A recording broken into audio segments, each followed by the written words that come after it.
cette série d'affiches, en fait, à la fin des années 90, on avait fait des affiches en couleur, en photographie, et je m'étais aperçu que la photographie couleur, dans l'affiche culturelle, et notamment dans l'affiche de théâtre, le problème qu'elle rencontrait, c'est qu'elle était tout le temps en concurrence avec l'affiche publicitaire. Donc moi, j'étais à côté de L'Oréal, de toutes ces grandes marques, et finalement, quelle que soit l'incongruité des images, elles avaient beaucoup de mal à se distinguer.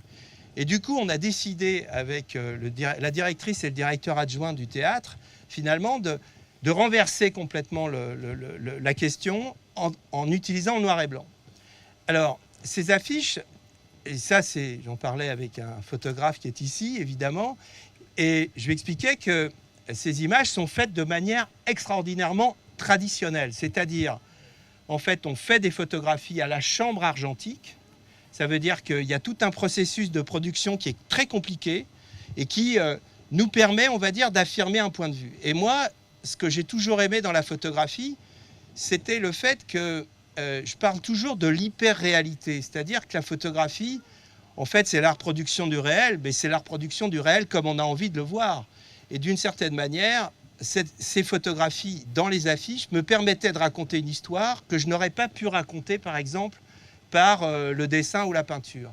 Et vous voyez bien que, comment dire, le côté iconoclaste des images d'Arles, par exemple, ou de celles de la Pépinière, ne rencontre absolument pas, finalement, le même écho que ces images en noir et blanc. Ces images en noir et blanc, pourquoi? Parce que, d'une certaine manière, elles dramatisent, en fait, le sujet. Et les pièces pour lesquelles j'ai travaillé, j'ai énormément fait, vous pouvez le constater d'ailleurs, énormément d'affiches pour Shakespeare, des pièces de Shakespeare. Et en fait, les tragédies sont à traduire d'une autre manière, et c'est la raison pour laquelle j'ai travaillé comme ça. L'autre chose, et je vais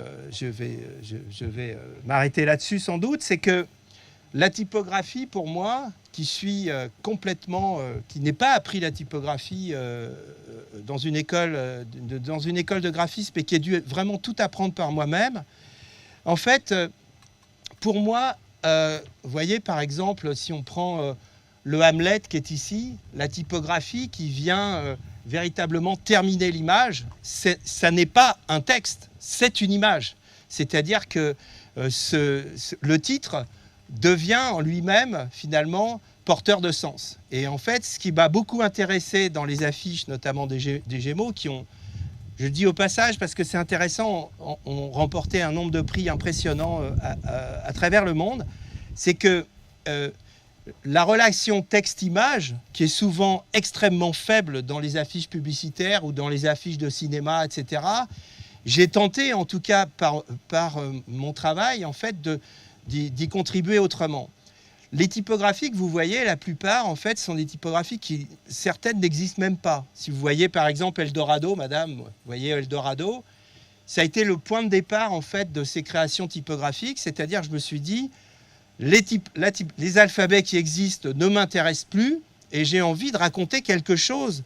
C'est-à-dire que, pour moi, chaque titre a une sonorité particulière.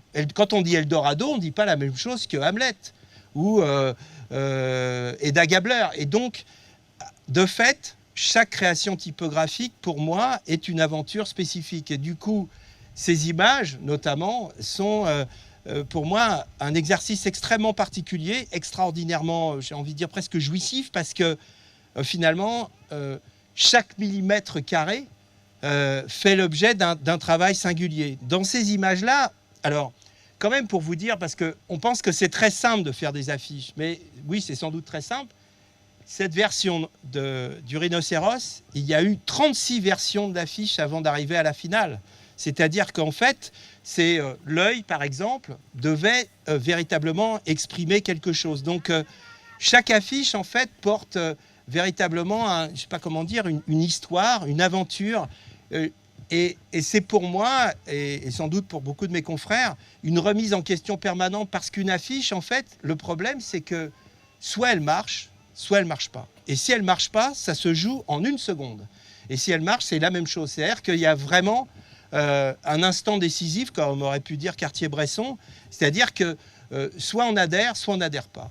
Alors juste pour terminer, parce que pour vous dire qu'aujourd'hui, quand même, l'affiche elle est toujours vigoureuse. mais elle est en danger d'une autre manière, c'est ce qu'on appelle la censure.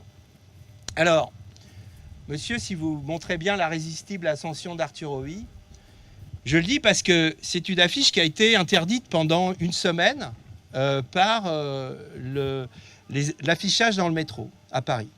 Et pourquoi elle était interdite? Et ça, c'est intéressant, elle a fini, après des batailles juridiques, à être acceptée.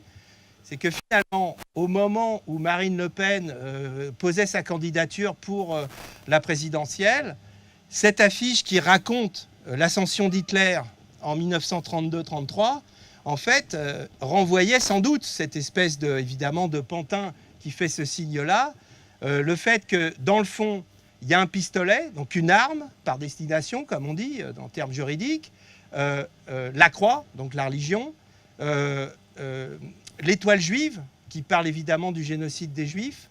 Eh bien, j'ai gardé d'ailleurs le message qui m'a été envoyé par les juristes, était impressionnant, c'est-à-dire, monsieur, cette affiche n'a pas vocation à être montrée à un public, à des millions de gens qui prennent le métro.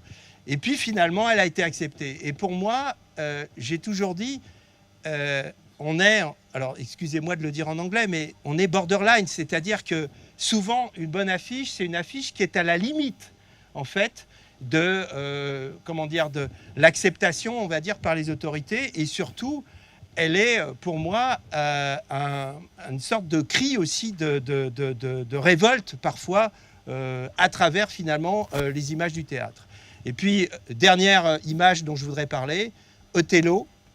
Voilà, qui, vous le savez, Othello est un capitaine dans une armée, il est le seul noir parmi les blancs. Et en fait, cette image, si vous vous souvenez évidemment du point levé par les athlètes noirs qui ont gagné le 100 mètres aux Jeux Olympiques de Mexico et qui, avec leurs gants noirs, ont levé le poing, c'était une manière de dire évidemment qu'ils souhaitaient l'égalité entre les noirs et les blancs.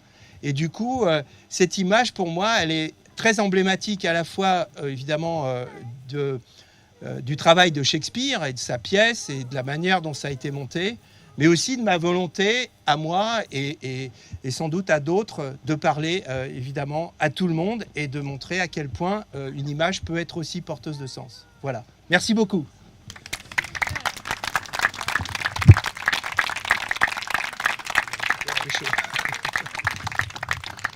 Super, vraiment.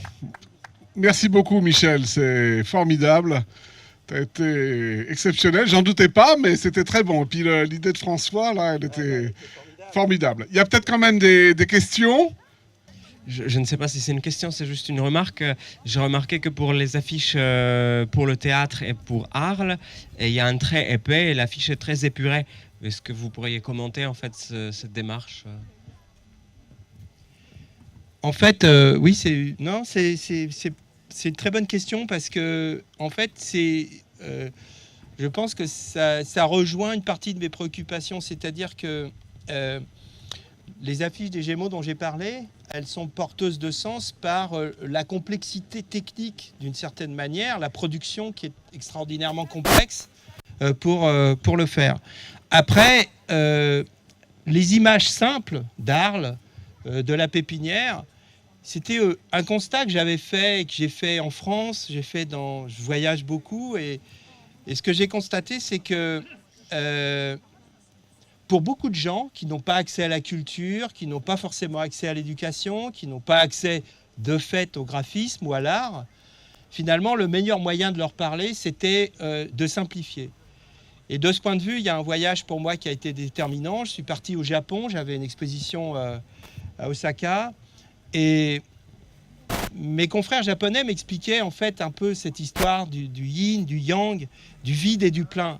Et quand je suis revenu en fait du Japon, d'abord la couleur m'avait transformé, comme au Mexique un an avant, mais surtout sur le plan conceptuel, je m'étais dit il faut que je simplifie. Et en fait, il faut aussi que je vous avoue deux choses qui vont vous surprendre sans doute.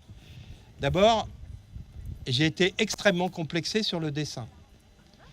Quand j'étais à l'école des Beaux-Arts, tous mes camarades étaient des Léonard de Vinci en puissance. Moi, je dessinais très mal et j'étais très, très malheureux parce que j'avais le sentiment que tout le monde était 10 fois plus fort que moi. Et pendant très longtemps, j'ai porté en fait une sorte de complexe sur le dessin. Et à un moment, et sans doute Arles a été finalement une sorte de déclencheur, je me suis dit, mon dessin maladroit, c'est comme si je dessinais de la main gauche, finalement, pouvait peut-être rencontrer un certain intérêt, en tout cas, du public. Et alors, aujourd'hui, quand je dis que je dessine mal, les gens se fichent de moi, etc. Mais c'est une réalité, c'est-à-dire que tous les gens qui m'entouraient à une époque dessinaient 10 fois mieux que moi. Et puis, il y a une autre question, et ça va vous faire rire, parce que quand je le dis à mes élèves, mes étudiants, ils rigolent, parce que sur Wikipédia, pendant une époque, il y avait sur mon nom, il y avait un commentaire de quelqu'un qui était entre guillemets, qui disait « Michel Bouvet, ce virtuose de la couleur ». Bon. Et moi, je me dis, c'est une imposture totale, parce que personne ne sait qu'en fait, je suis daltonien. Et que, du coup, ma palette de couleurs, elle est complètement étrange. Enfin, elle n'est sans doute pas étrange pour vous, mais elle s'est construite parce que, finalement, ma manière de voir le monde, n'est pas si différent, évidemment, du vôtre. J'ai pas trop de problèmes pour les couleurs principales, mais alors, toutes les couleurs intermédiaires, je les mélange. Et finalement, ça m'a obligé, d'une certaine manière, à créer, en fait, des images extrêmement simples, des contrastes de couleurs extrêmement forts, parce que de toute manière, j'étais incapable de gérer, en fait, les couleurs intermédiaires. Donc, voilà la réponse, en tout cas, à cette question. Bien, merci beaucoup, Michel. Je suis très, très touché que tu sois venu.